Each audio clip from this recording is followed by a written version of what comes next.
It's just like they vanished into thin air, and we know that's not possible. On March 18, 1990, 15-year-old twin sisters Dannette Latonia Millbrook and Jeannette Latrice Millbrook, like many teens in the 90s, walked freely through their Augusta, Georgia neighborhood to visit family, see a few friends, and grab snacks from the neighborhood corner store. It was a different era, before cell phones were everywhere and constant check-ins were the norm. But the twins stuck together and knew to be back before dark. But that evening, 15-year-old twin sisters Dannette and Jeannette never made it home. Dannette and Jeannette Millbrook disappeared March 18, 1990. Now, they were 15 years old when they were last seen at a gas station in the corner of 12th Street and Martin Luther King Jr. Boulevard. The 90s, full of mixtapes, pagers, and late-night house phone calls. Hello? And let's not forget those weekend house parties. What many would call simpler times. Before social media, before hashtags, before the world could look everything up in seconds. But in between the Polaroids and the nostalgic memories, some disappeared. This is Vanished in the 90s, a Lavender Files series. Under Section 107 of the Copyright Act of 1976, fair use is permitted for purposes such as criticism, comment, news reporting, teaching, scholarship, and research.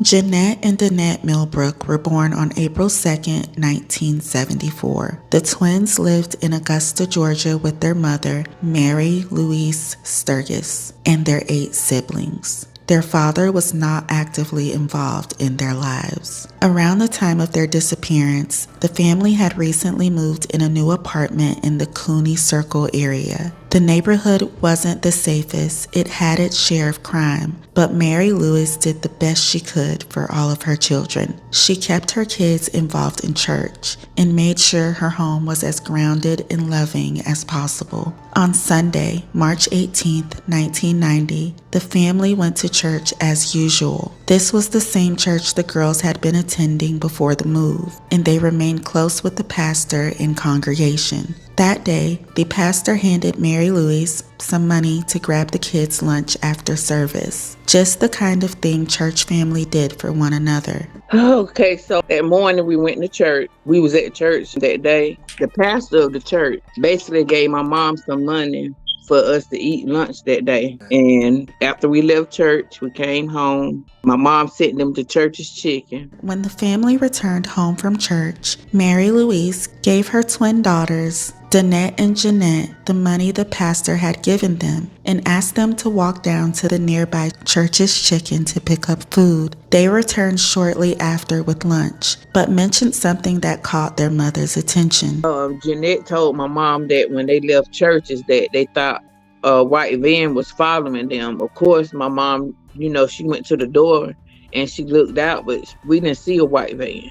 She figured maybe the girls were just getting used to their new surroundings. After lunch, the girls talked to their mother about needing bus fare for the upcoming school week, since they still attended their old school, which was a few miles away. And we was talking about going to school. So the school that they originally would have been going to would have been Joseph High School. But because we hadn't been too long moved to the area that we were staying at, they were still going to an out-of-zone school. They needed money for the ride. Mary Louise didn't have a car at the time and wasn't able to spare much, but she suggested that they ask their godfather, a family friend named Ted. The girls called Ted and asked. It wasn't an unusual request, and Ted agreed to lend them $20. That would cover their bus fare for the week and leave a little change for snacks. Since the girls always walked together, Mary Louise felt confident they'd be safe. They left the house and basically they made it to his house. And after they left his house is where everything went left.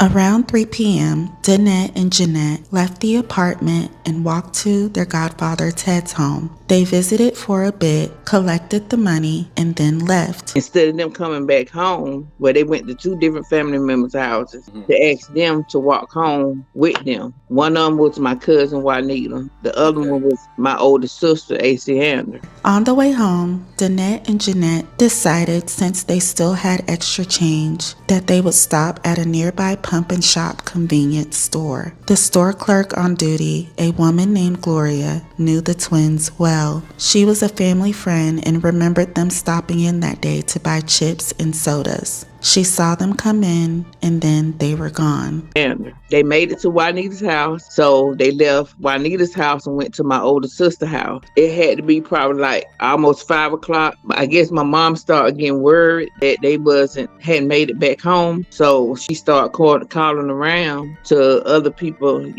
like my sister and my goddad. Asked him, did they make it to his house, and he told her yeah. And then when she called my older sister, they said yes, they came over here, Mom, and they left my house walking like they was going towards the pumping shop. The attendant, basically by the time we walked down there, she told my mom that they did come in the store, that what they brought, she said they didn't seem like they was worried about anything, nothing. The only thing she know is they brought what they brought. After they left the register, she had to ring up somebody else, and she said basically they was gone just like that. From that point on, as we know, she's the last person that seen them, and nobody seen them since.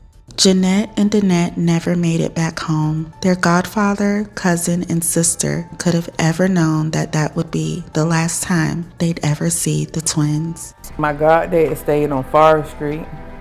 That was the first stop they went to.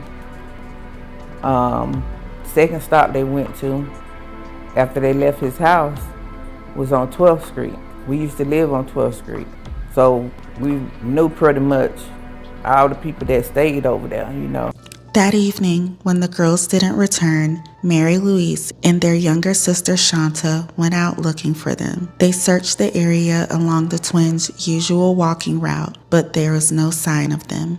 As we was going home, we looked in empty houses, like open space, like with whole bunch of trees and stuff like that. Once we made it back home, by then it was dark then, and they still hadn't came home. And when she called the police, they basically told her that she had to wait 24 hours before she reported them missing. The next day, when the girls didn't show up for school, Mary Louise officially filed a missing persons report for her two daughters, Jeannette and Dannette Millbrook. The investigation into the twins' disappearance was loosely handled from the start. It was treated as a runaway case, and because of that, there was no real sense of urgency. A few people were interviewed, including the woman at the convenience store and their godfather Ted, but others who were just as close to the twins and had seen them that day, like their cousin and older sister, were never contacted. Their father, who had a strained relationship with the girls and reportedly a criminal background, lived nearby, yet he was never questioned.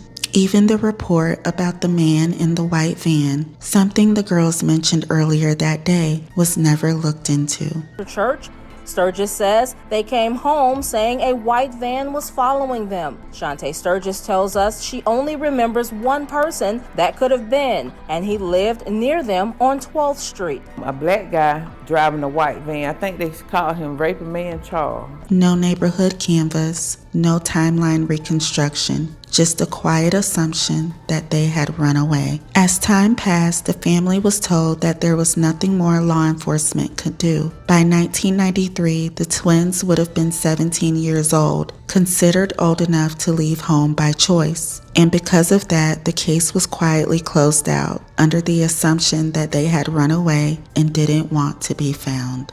The family still has hope that one day Dannette and Jeannette will come home, or some closure and justice will happen. It wouldn't be until more than 2 decades later, in June of 2013, that the case was officially reopened. Newly elected Sheriff Richard Roundtree made the decision to take another look, but even with the renewed attention, the investigation has brought little progress. The National Center for Missing and Exploited Children has released age progression photos of the twins. There they are. Dannette and Jeannette would be 44 years old today.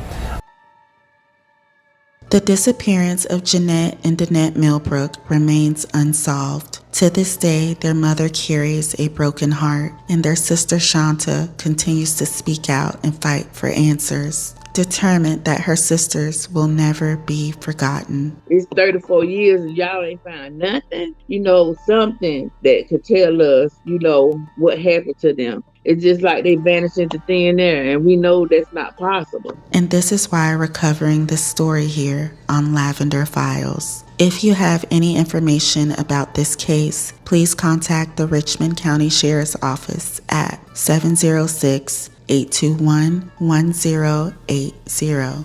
If you believe in keeping these cases present and bringing awareness to each story, consider liking this video and subscribing to the channel. It helps more people find these stories and helps keep them from being forgotten. And if you'd like to know when new videos go up, you can also tap the bell icon and YouTube will notify you when we post new videos here at Lavender Files.